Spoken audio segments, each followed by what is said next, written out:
I don't know how many times it's happened in my life that I've read a book and didn't get it at all. Probably more than I can count. And it's usually because I just don't understand the context. I don't understand what the author is trying to get at when I'm reading these things. And I think that can happen a lot of times with the Bible. For instance, I feel like the second reading we had today from Hebrews can be one of those that we easily just gloss over, like basically assuming there's a lot of beautiful things that this reading's saying, but whatever, like it doesn't really leave an impact on me. But if you break it down, this reading is really punching out some powerful themes. This is from the letter to the Hebrews, which means any Hebrew person who would be reading this would just be like, yes, like keep hammering it home, whoever author of this letter is. And for instance, it's talking about like you haven't approached that which could be touched, and a blazing fire and gloomy darkness, and a storm and a trumpet blast.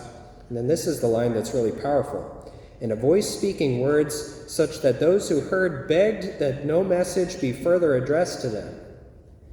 That line is a specific reference of when the Israelites were in the desert and Moses was going up Mount Sinai, and there was all this stuff going on, trumpet blast and clouds, and they heard a voice speaking through the clouds, and they told Moses, you go up there, we don't want to have anything to do with that business going on.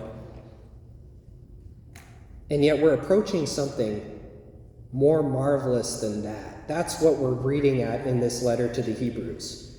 Even the God of the universe who's speaking down through the clouds on the mountain, the letter here is saying, we're not approaching that. We're approaching something better. You've approached Mount Zion, the city of the living God, the heavenly Jerusalem.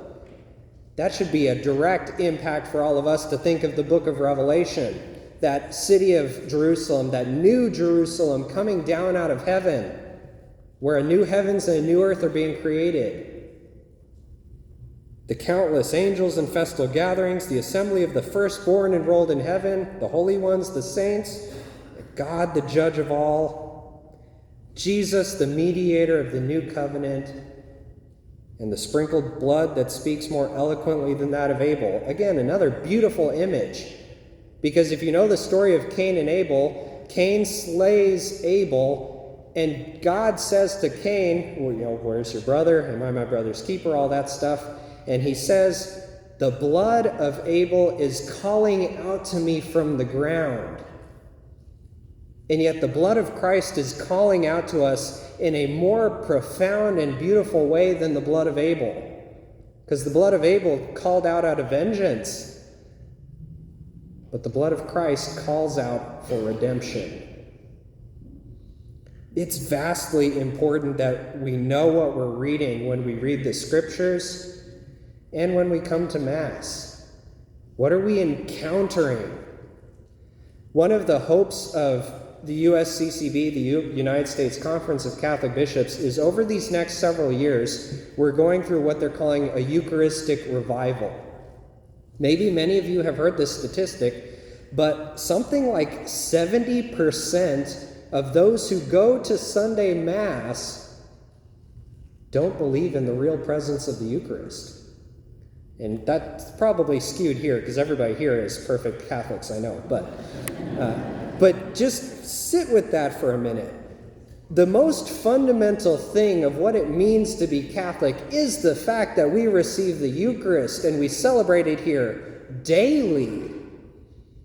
It's not just a symbol, but it's the very body and blood, soul and divinity of Jesus Christ himself that we're receiving every time we come to this altar.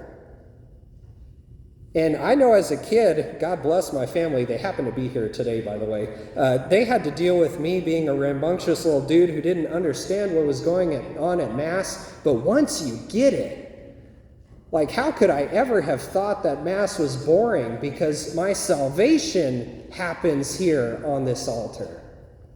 I get to receive the body and blood of God himself.